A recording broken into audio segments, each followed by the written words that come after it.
Hello दोस्तों, मैं दीपांशु कुशवाहा आपके अपने YouTube channel study with talented boy में आप सभी का हार्दिक स्वागत करता हूं। तो आज हम बात करेंगे हार्ट मीन्स हृदय पर, यानी कि जिसे हम गांव की भाषा में दिल भी बोलते हैं, दिल। तो उस पर आज बात होगी। तो हृदय के अध्ययन की शाखा को कार्डियोलॉजी कहते हैं। हृदय के अध्ययन की शाखा को कार्डियोलॉजी कहते हैं। और जो हृदय रोग विशेषज्ञ होते हैं, हृदय रोग विशेषज्ञ, उनको हम कहते हैं कार्डियोलॉजिस्ट। उनको हम कार्डियोलॉजिस्ट कहते हैं। और हम आपको बता दें कि हृदय का पहली बार प्रत्यारोपण हुआ था, वो किया था आपके डॉक्टर क्रिश्चियन बर्नार्ड ने। डॉक्टर क्रिश्चियन बर्नार्ड ने हृदय का पहली बार ट्रांसप्लांट किया था। प्रत्यारोपण को इंग्लिश में हम ट्रांसप्लांट कहते हैं। तो हृदय का पहली बार प्रत्यारोपण में ट्रांसप्लांट हुआ था, वो किया था डॉक्टर क्रिश्चियन बर्नार्ड ने। जबकि हृदय का जो नियम है वो दिया था आपका स्टारलिंग नामक वैज्ञानिक ने। अगला आता है आपका भ्रूणीय विकास के समय सबसे पहला बनने वाला अंग जो है वो आपका हृदय है। यानी कि जब भ्रूण का विकास होता है तब जब सबसे पहले जो आपका अंग बनता है वो आपका सबसे पहले हृदय ही बनता है, हृदय। अब हम बात करें कि हृदय के ऊपरी भाग को, हृदय का जो ऊपरी भाग होता है वो होता है चपटा। तो इसीलिए उसे हम बेस कहते हैं।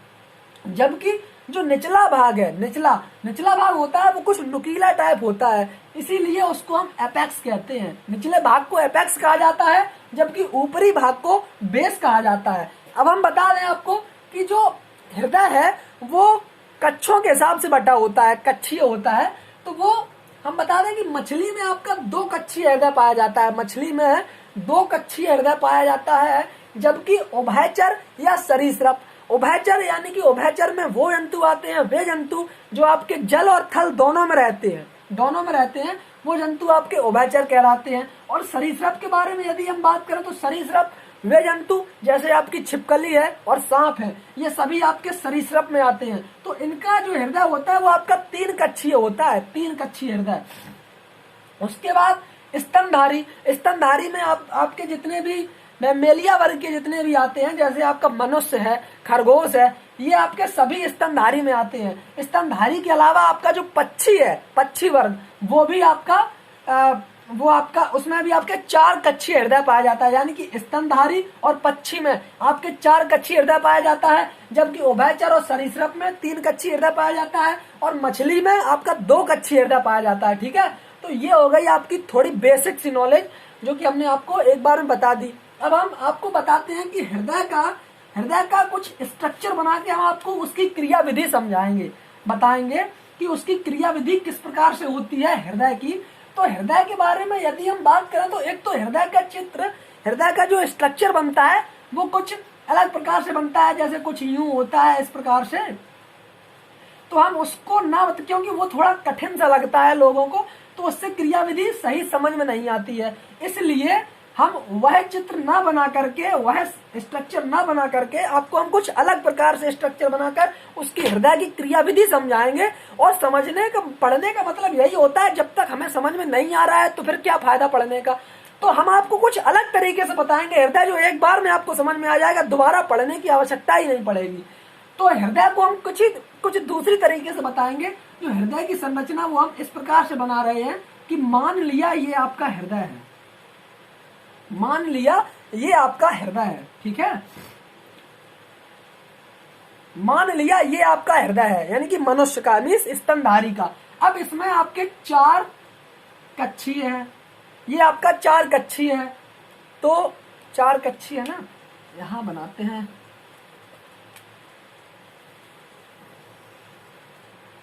मान लो ये है आपका, ठीक है। अब ये आपका 4 कक्षीय, चाहे तो आप इसे इस प्रकार से समझ सकते हैं, या फिर आपको हम एक तरीका और बताते हैं, यूं बना लें, यूं, इसको इस प्रकार से। ये आपका हृदय हो गया, इसे मान लो आप हृदय। अब इसके 4 भाग कर दो, यानी कि ये 4 कक्षीय है। अब जो ऊपर वाले भाग होते हैं वो आपके होते हैं अलिंद, इसे हम कहते हैं एट्रियम। ये ऊपर के जो भाग होते हैं वो होते हैं आपके अलिंद, ये दोनों आपके अलिंद हैं। नीचे के जो भाग होते हैं वो होते हैं आपके निलय, निलय। ठीक है, अब हम बता दें कि ये जो है आपके अलिंद का कार्य क्या होता है। अलिंद का कार्य होता है, यहां पर लिख दें, अलिंद का कार्य जो होता है वो होता है सिर्फ ब्लड को रिसीव करना, ब्लड को ग्रहण करना, रिसीव करना। और जो निलय का कार्य होता है वो होता है ब्लड को पंप करना, ब्लड को पंप करना। ये होता है निलय का काम। निलय जैसे ही ब्लड आता है वैसे ही ब्लड को नीचे से पंप करता है, पंप करने का कार्य करता है आपका निलय। तो अब हम यहीं से आपको बता दें कि आपकी पूरी क्रियाविधि आपको यहीं से समझ में आ जाएगी।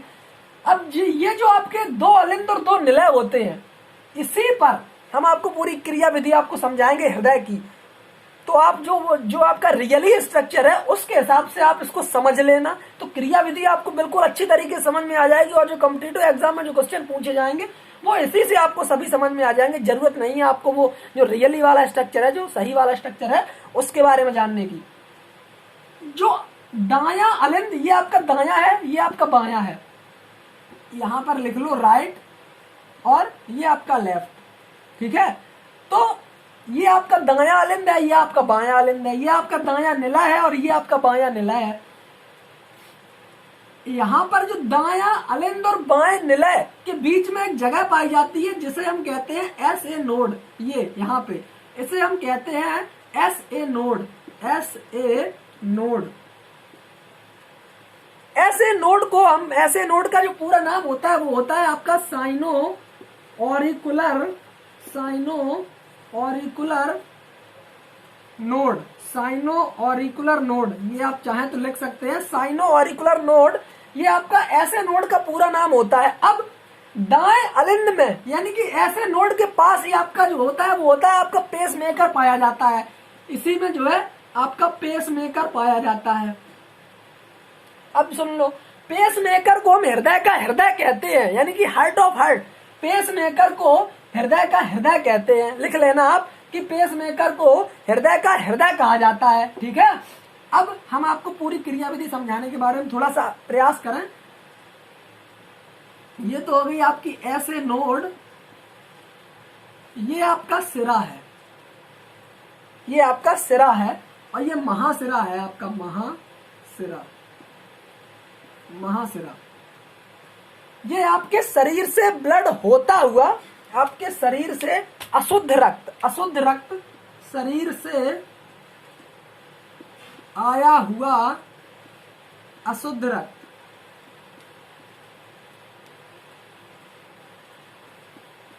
अशुद्ध रक्त महासिरा की सहायता से जैसे ही इसमें प्रवेश किया, महासिरा में प्रवेश किया। महासिरा को हम इंग्लिश में वेना कावा भी बोलते हैं। महासिरा को इंग्लिश में वेना कावा, यदि चाहें तो आप नोट कर लें कि महासिरा को इंग्लिश में हम वेना कावा भी बोलते हैं। तो महासिरा की सहायता से जैसे ही आपका ये दाएं निलय में, दाएं अलिंद में आया, दाएं अलिंद में जैसे ही आपका ये ब्लड आया, तो यहाँ पर जो है आपके त्रिवलन कपाट, या फिर इसको इंग्लिश में बोलते हैं ट्राइकैस्पिड वाल्व। यहाँ पर ये ट्राइकैस्पिड वाल्व लगे होते हैं।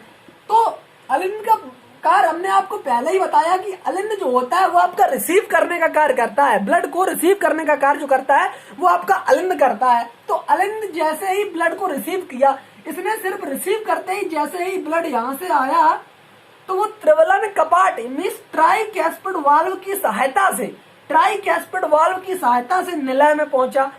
जैसे ही यह निलय में पहुंचा, निलय में, अब आपसे यहीं पर क्वेश्चन पूछ दिया जाता है कि ट्राइकैस्पिड वाल्व कहां पर उपस्थित होते हैं। तो ट्राइकैस्पिड वाल्व आपके दाएं अलिंद और दाएं निलय के बीच में उपस्थित होते हैं।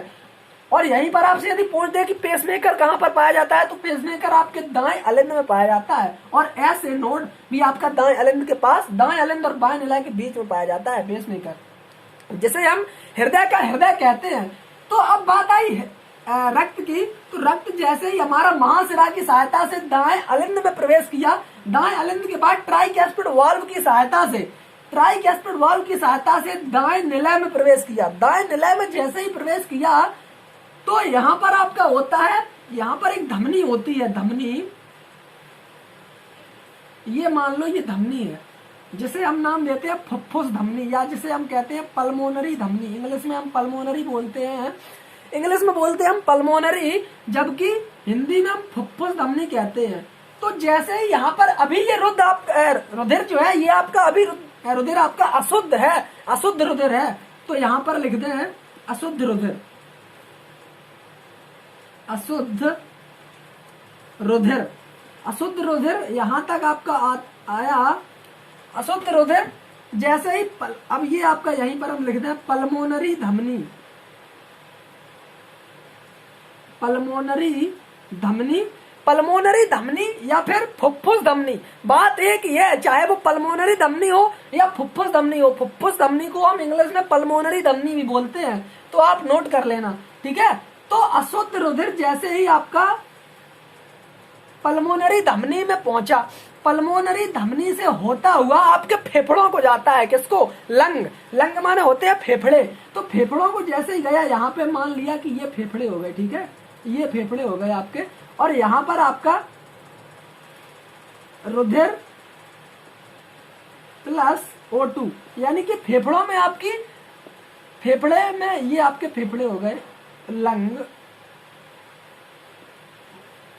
जैसे ही आपका ये रुधिर फेफड़े में पहुंचा, मीन्स लंग्स में पहुंचा, तो रुधिर में ऑक्सीजन मिल गई, ऑक्सीजन। अब अशुद्ध रुधिर का मतलब हम आपको बता दें कि अशुद्ध रुधिर का मतलब ये नहीं है कि इसमें कुछ कूड़ा कचरा होगा, कूड़ा कचरा नहीं।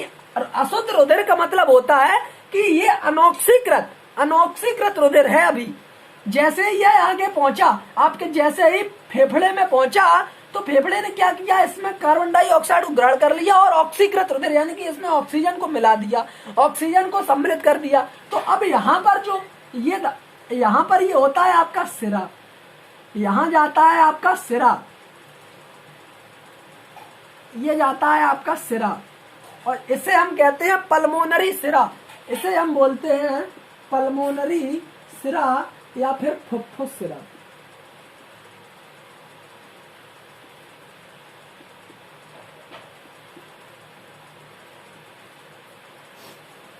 ये आपका फुफ्फुस सिरा या पल्मोनरी सिरा होता है, ये आपके फेफड़े हो गए। अब जैसे ही रुधिर आपका फेफड़े में गया या लंग्स में गया, तो उसने क्या किया, फेफड़ों ने क्या किया कि इसमें ऑक्सीजन मिला दी, ऑक्सीजन मिला दी। तो जैसे ही ऑक्सीजन मिलाई, ये आपका शुद्ध रुधिर हो गया, रुधिर आपका शुद्ध हो गया, रुधिर शुद्ध। तो ये आपका यहाँ पे रुधिर जो हो गया वो शुद्ध रुधिर बह रहा है, इसमें शुद्ध रुधिर। अब हम आपको यहीं पर एक बात बता दें, अपवाद स्वरूप जो है कि हमेशा धमनियों में, सभी प्रकार की धमनियों में आपका जो है, सभी धमनियों में शुद्ध रुधिर बहता है। जबकि क्वेश्चन पूछा जाता है कि ऐसी कौन सी धमनी है जिसमें आपका रुधिर अशुद्ध बहता है, तो वह आपकी पल्मोनरी धमनी एक ऐसी धमनी है जिसमें आपका अशुद्ध रुधिर बहता है। जबकि सिराओं में अशुद्ध रुधिर बहता है, सिराओं में अशुद्ध रुधिर बहता है।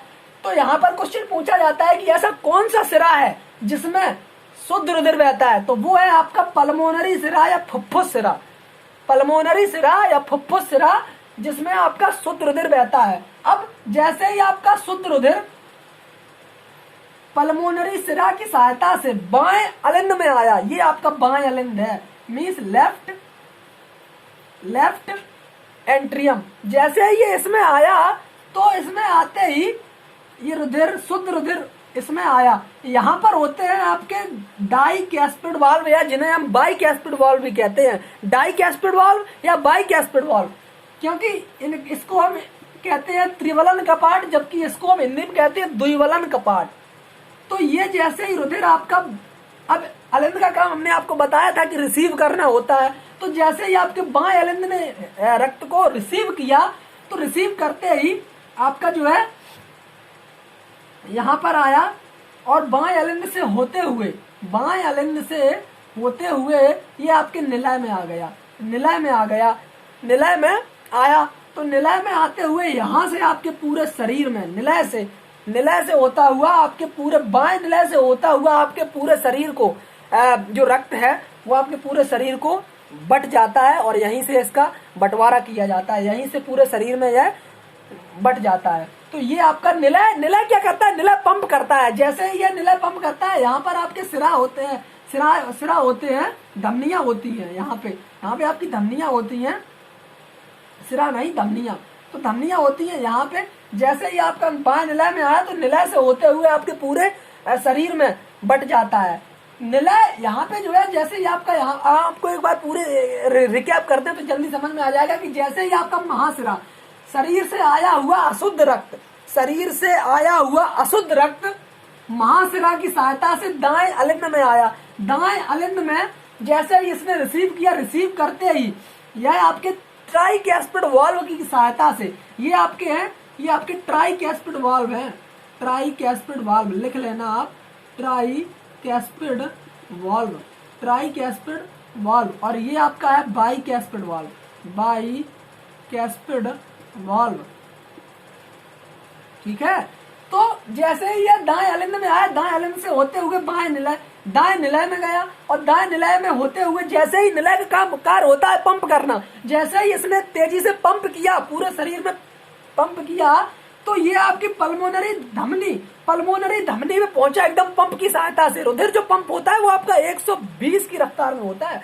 जैसे ही आपका ये रुधिर पंप हुआ तो ये अशुद्ध रुधिर पल्मोनरी धमनी में होते हुए फेफड़ों तक पहुंचा। तो इसने फेफड़ों ने क्या किया, इसमें ऑक्सीजन सम्मिलित कर दी। ऑक्सीजन के बाद ये आपका फुफ्फुस सिरा यानी कि पल्मोनरी सिरा से होता हुआ आपके बाएं अलिंद में आया। बाएं अलिंद का कार्य होता है रिसीव करना, तो रिसीव किया और इसने सीधा डायरेक्ट नीचे भेज दिया बाइकैस्पिड वाल्व की सहायता से निलय में यानी कि बाएं निलय में भेज दिया। और निलय का कार्य फिर वही की पंप करना, तो इसने फिर से पंप किया। जैसे ही पंप किया तो पूरे शरीर में रुधिर आपका बट गया। यहाँ से आपका रुधिर पूरे शरीर में बट गया। ये थी आपकी पूरे हृदय की क्रिया विधि। अब चाहे आप इसको इस प्रकार से समझ लें, चाहे आप वो आपका जो रियली स्ट्रक्चर है उससे समझ लें। और हमने आपको पहले ही बता दिया है कि जो ऊपर का भाग होता है हृदय का, वो आपका होता है चौड़ा भाग।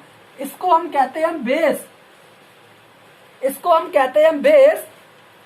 ऊपर वाले भाग को हम कहते हैं बेस, जबकि नीचे वाले भाग को हम कहते हैं एपेक्स।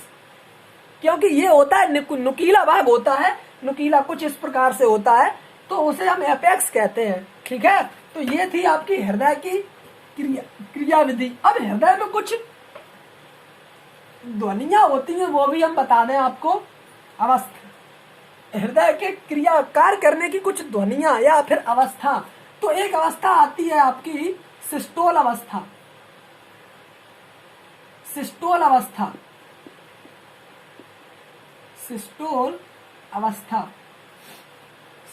अवस्था में क्या होता है कि सिस्टोल अवस्था में आपका जो है हृदय, सिस्टोल अवस्था में आपका हृदय संकुचित होता है। संकुचित यानी कि हृदय के संकुचनशील अवस्था को सिस्टोल अवस्था कहते हैं। हृदय आपका संकुचित होता है कुछ इस प्रकार से, जैसे आपका ये हृदय है, जैसे ही आपका ये ऐसे संकुचित होगा तो इस अवस्था को हम यानी कि सिकुड़ने की अवस्था को हम कहते हैं सिस्टोल अवस्था। तो सिस्टोल अवस्था के समय जैसे ही हृदय आपका संकुचित होता है यानी कि सिकुड़ता है, तो उसको हम कहते हैं लुब। लुब की ध्वनि आती है। किसकी? लुब की ध्वनि। हृदय के संकुचनशील अवस्था को हम सिस्टोल अवस्था कहते हैं और सिस्टोल अवस्था के समय लुब की ध्वनि आती है। और जब लुब की ध्वनि आती है तो लुब की ध्वनि के समय डॉक्टर जो है वो आपका हाई ब्लड प्रेशर मापता है। क्या मापता है? हाई ब्लड प्रेशर मापता है।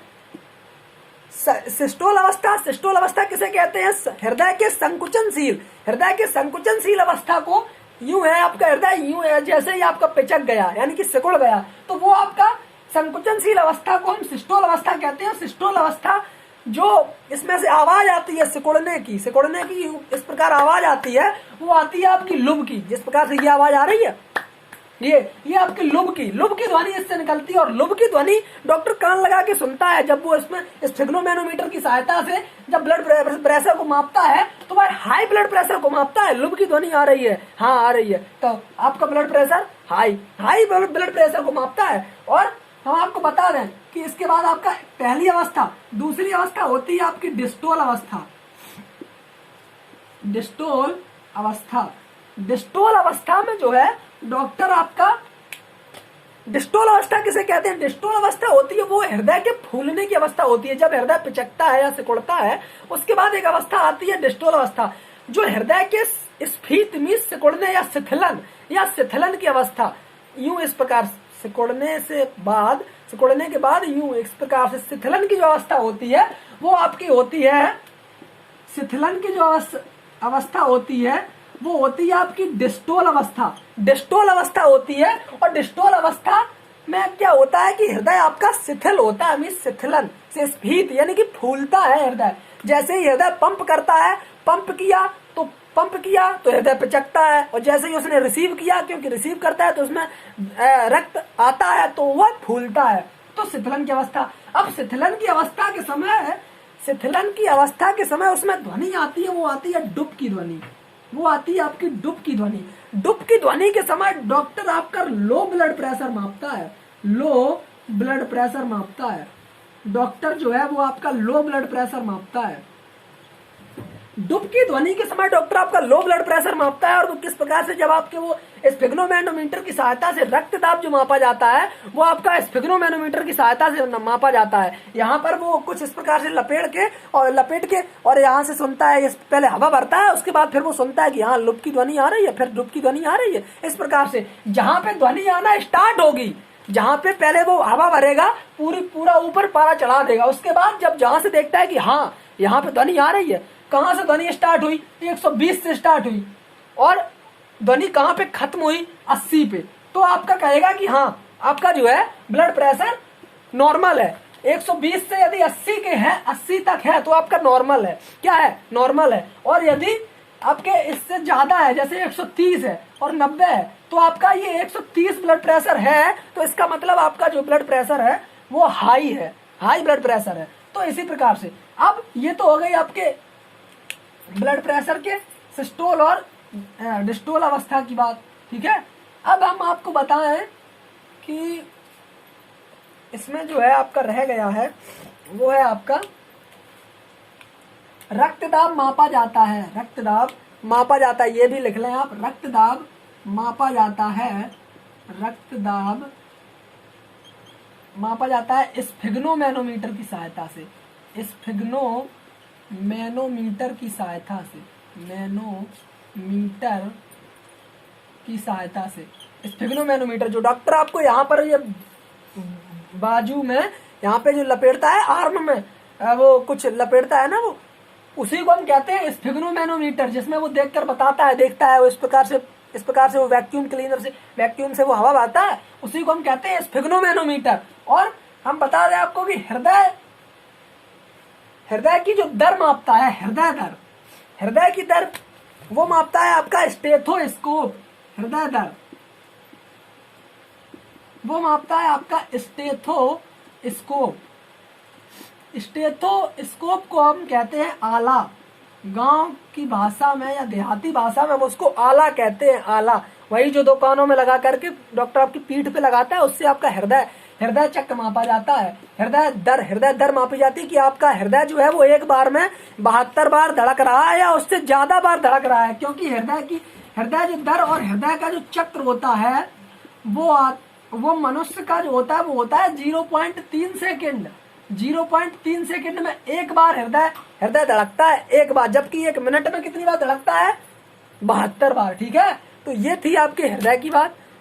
तो आज का वीडियो यदि अच्छा लगा हो, इसमें कुछ चीजें आपकी बची हैं उसको हम पार्ट 2 में लेकर आएंगे। ये आपका हृदय का पार्ट 1 था। हृदय के बारे में यदि कुछ आपका रह गया है, और थोड़ा हमें पता है कि रह गया है, यदि इसको थोड़ा लंबा करेंगे तो वीडियो ज्यादा बढ़ेगा, ठीक है। तो यदि वीडियो अच्छा लगा हो और इससे यदि आपको कुछ लगा हो कि हाँ इस वीडियो से हमें मिला है, तो वीडियो को भाई साहब लाइक जरूर करना, कमेंट में हमें अवश्य बताना कि जो हमने आपको जिस प्रकार से हृदय समझाया है, हृदय की क्रियाविधि समझाई है, वो आपको समझ में आई है, क्योंकि हमें लगता है कि आपको आई हो, क्योंकि जो हमने आपको हृदय की क्रियाविधि बताई है वो बहुत ही सिंपल भाषा में बताई है, समझ रहे हैं। हमें बस सिर्फ यही लगता है कि आपकी सेवा किसी प्रकार से हम आपकी सेवा कर सकें, लोगों को हम शिक्षित कर सकें। बस मेरा सिर्फ एक छोटा सा उद्देश्य है कि लोग यदि शिक्षित होंगे तो लोगों की अवधारणा, समाज की अवधारणा कुछ अलग हो जाएगी। इस समय जो अवधारणा चल रही है वो कुछ तो लोगों को शिक्षित होना जरूरी है। बस मेरा एक छोटा सा उद्देश्य है कि लोग शिक्षित हो जाएं, ठीक है। तो बस आपको यदि अच्छा लगा हो तो वीडियो को लाइक करना, वीडियो को कमेंट करना, और यदि हमारे चैनल पर नए हो तो चैनल को सब्सक्राइब अवश्य कर लेना। थैंक यू, धन्यवाद। Class is over. जय हिंद, जय भारत।